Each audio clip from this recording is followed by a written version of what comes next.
Rejection doesn't arrive casually. It cuts through the heart like a sudden, chilly wind, leaving you disoriented and raw. Your first instinct is to hold the wound, to seek answers, to prove your worth to the one who just dismissed you. But Zen and Buddhist philosophies offer a profound paradigm shift. Rejection is not a verdict on your value, but a moment of liberation. It is an invitation to witness the illusions you have harbored.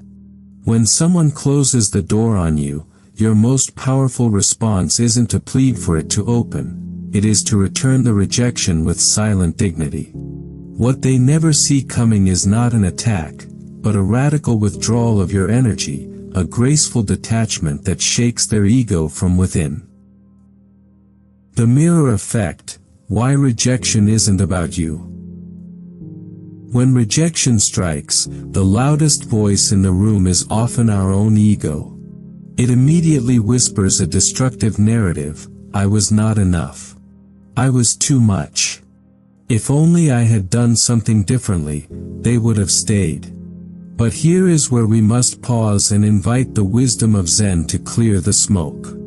The first and most vital truth you must internalize to master this pain is this: rejection is rarely about you.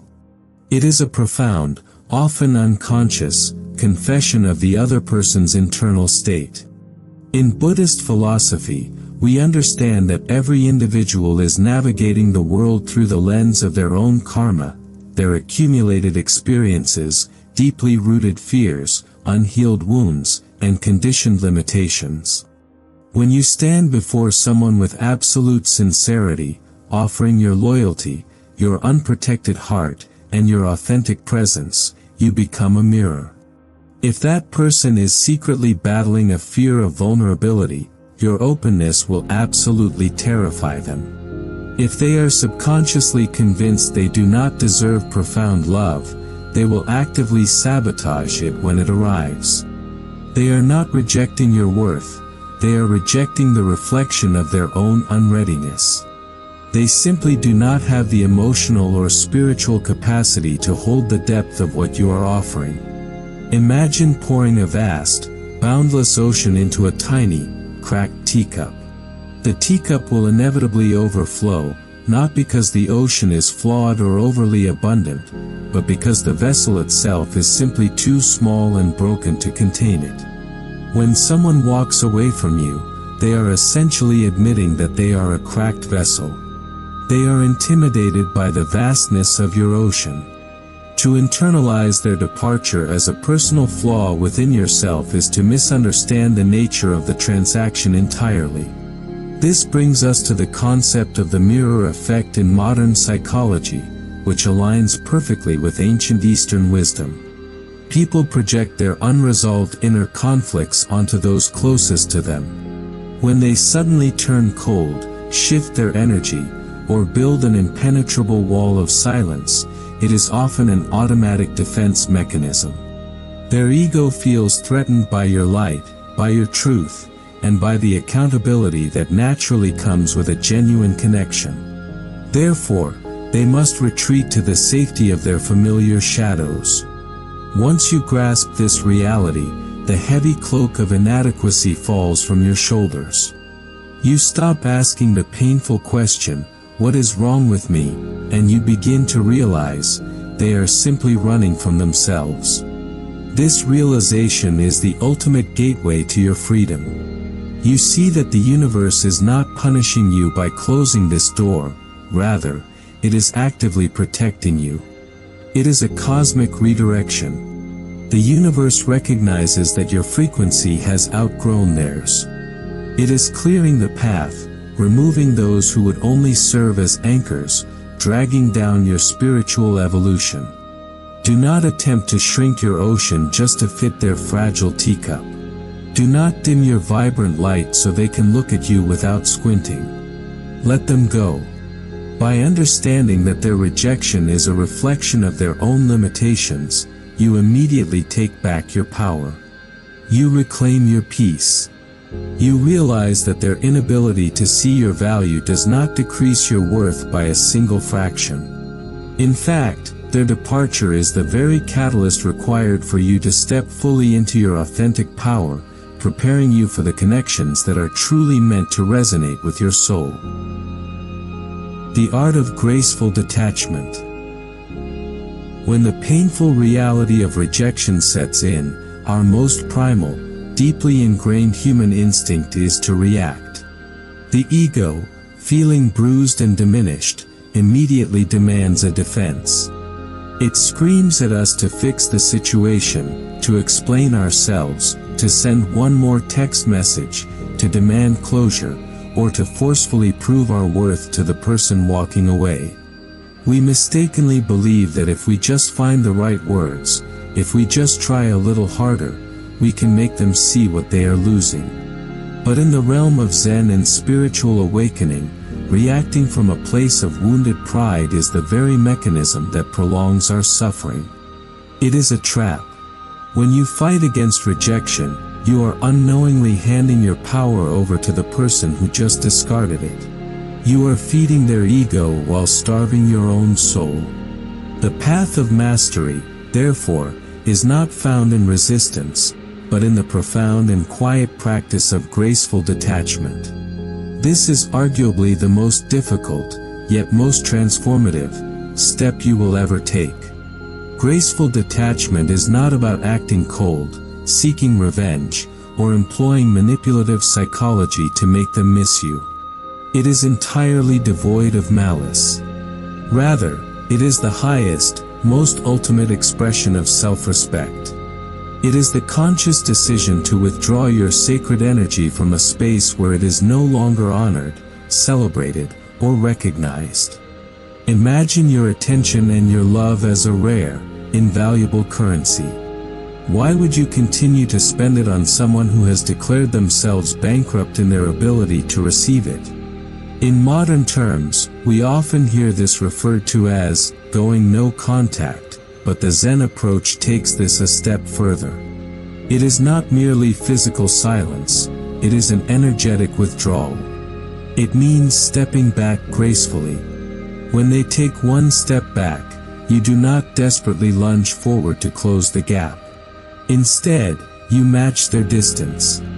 You allow the space between you to expand without attempting to fill it with your anxiety. To master graceful detachment, you must first completely abandon the desperate need to seek validation from the person who rejected you. Trying to convince someone of your worth is, in its essence, a profound form of self-abandonment. You do not need to audition for a place in anyone's life. Your value is intrinsic. It is a birthright, not a badge to be earned from someone whose own vision is clouded.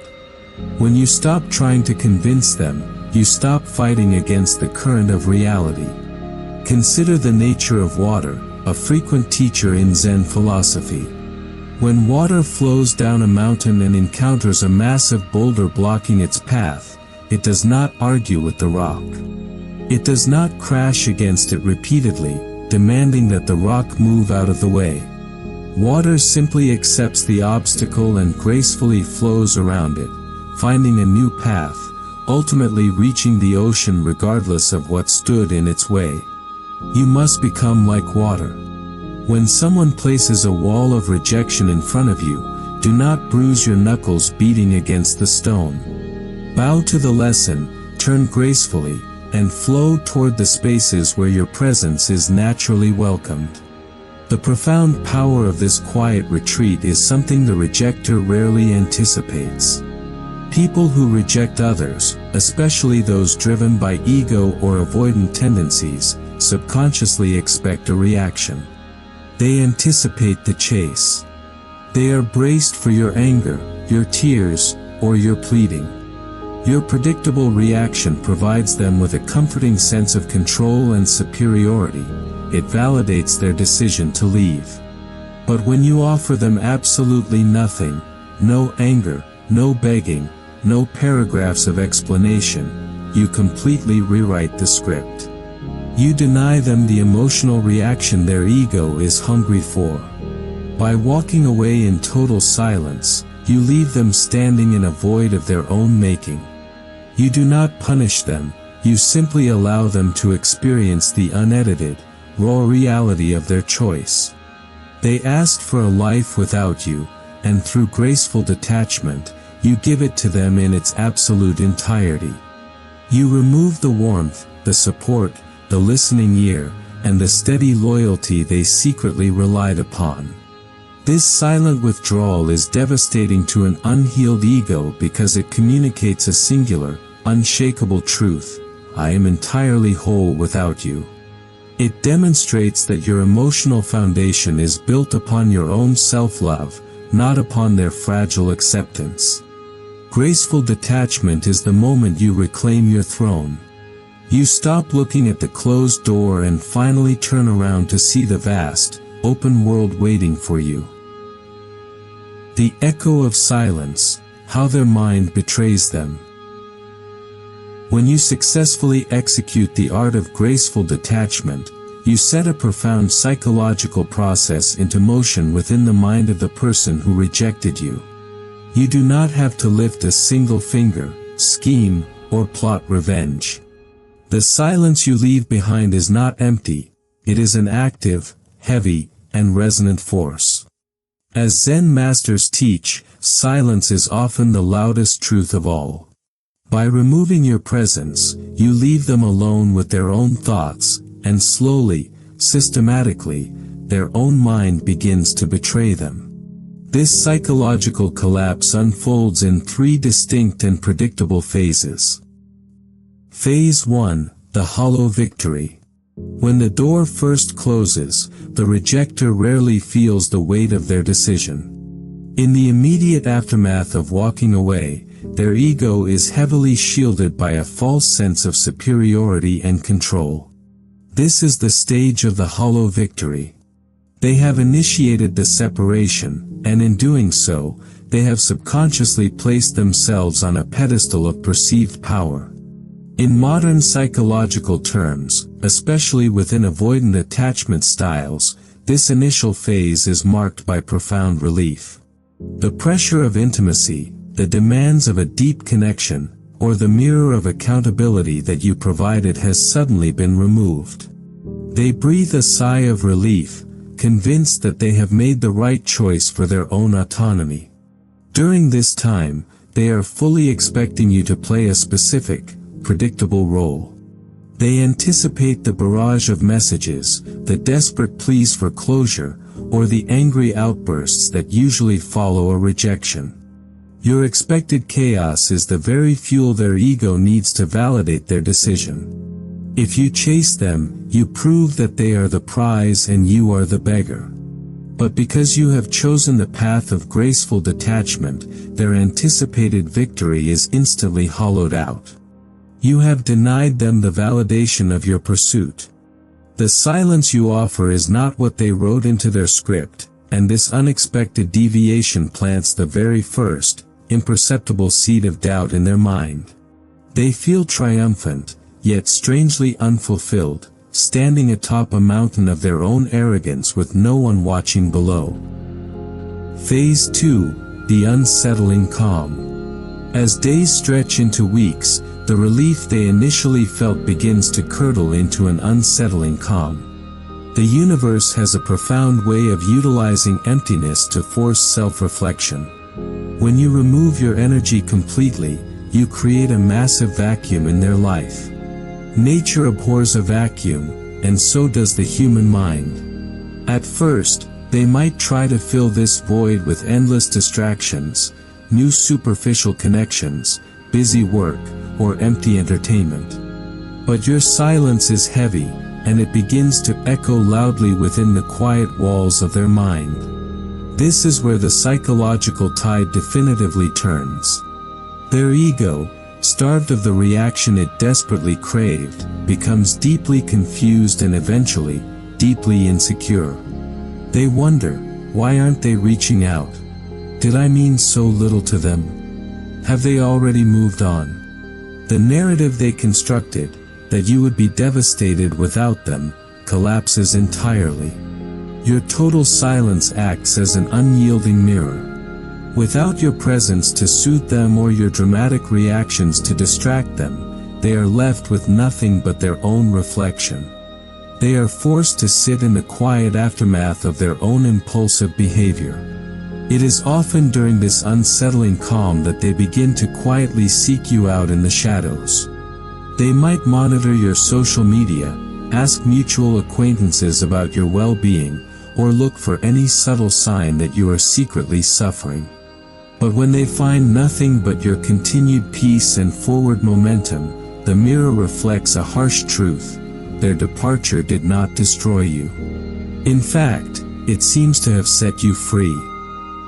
Phase 3: The Awakening of Regret. Finally, the unsettling calm gives way to the devastating final stage, the awakening of regret. This is not a sudden realization, but a slow, agonizing dawn. As the dust settles and the initial ego-driven defenses completely crumble, clarity begins to pierce through their illusions. In Zen, it is said that we only truly appreciate the deep shade of the grand oak tree when we are forced to walk alone under the scorching, relentless sun. The rejecter steps out into the world and quickly realizes that the depth, sincerity, and unwavering loyalty you offered are astonishingly rare. They begin to compare the shallow, transactional interactions of their daily life with the profound, unconditional presence you once provided. The awakening happens when they realize that in their foolish attempt to protect their ego, they actually discarded a deeply authentic soul. They remember your patience, your active listening, and the safe harbor of your energy. The cognitive dissonance is staggering. They must reconcile the fact that they willingly pushed away something profoundly valuable because they were too afraid, too unhealed, or too blind to hold it. This is how their own mind betrays them. You didn't have to launch a campaign of revenge or write a scathing letter. By simply removing yourself and allowing the natural consequences of their actions to unfold, their own mind becomes the battlefield. The memory of your grace becomes a haunting contrast to their own lack of depth. This internal collapse is the ultimate manifestation of karma. They are destroyed from within, not by your malice, but by the overwhelming, inescapable awareness of their own tragic mistake, a mistake they can no longer undo. Your evolution is their downfall. While their mind is quietly battling the echoes of your silence, what exactly are you doing? The Zen path dictates that detachment is only half of the journey. The true, miraculous transformation happens when you consciously redirect the immense, raw energy of rejection back into your own soul. Rejection is, at its core, a sudden displacement of energy. When someone pushes you away, they create a gaping, painful void in your life. Human instinct desperately demands that we fill this void with suffering, rumination, or frantic attempts to win them back. But spiritual mastery requires you to fill that space with relentless, unapologetic self-evolution. This is where the narrative shifts entirely from their tragic loss to your profound, undeniable gain. In Western psychology and modern dating culture, there is a pervasive obsession with winning the breakup or seeking petty revenge. But in the serene, elevated philosophy of Zen, the very concept of revenge is akin to drinking poison and expecting the other person to die. True victory has absolutely nothing to do with inflicting pain on the one who walked away. The most devastating, ego-shattering response you can possibly offer is a life lived beautifully, profoundly, and authentically without them. Your evolution is the ultimate downfall of their ego. When you choose to heal rather than hate, you render their rejection entirely powerless. You take the heavy stones they threw at you to build a wall, and instead, you use them to lay the unbreakable foundation of your own sanctuary. In Buddhism, the lotus flower is the ultimate symbol of this precise phenomenon. The lotus does not simply survive in the mud, it actively uses the dark, suffocating muck as the very nourishment required to blossom into a pristine, breathtaking flower. The rejection you experienced was simply the mud. It was never meant to bury you, it was meant to fertilize your greatest awakening. When you sit in the stillness of your detachment, you begin to weave a new, elevated version of yourself. You invest deeply in your passions, you nurture your physical and mental sanctuary, you deepen your spiritual practices, and you cultivate a profound sense of inner peace that is completely independent of anyone else's validation. You stop seeking the light in their eyes and start kindling an undeniable fire within your own chest. Slowly but surely, you emerge. You are no longer the wounded person who stood before them seeking acceptance.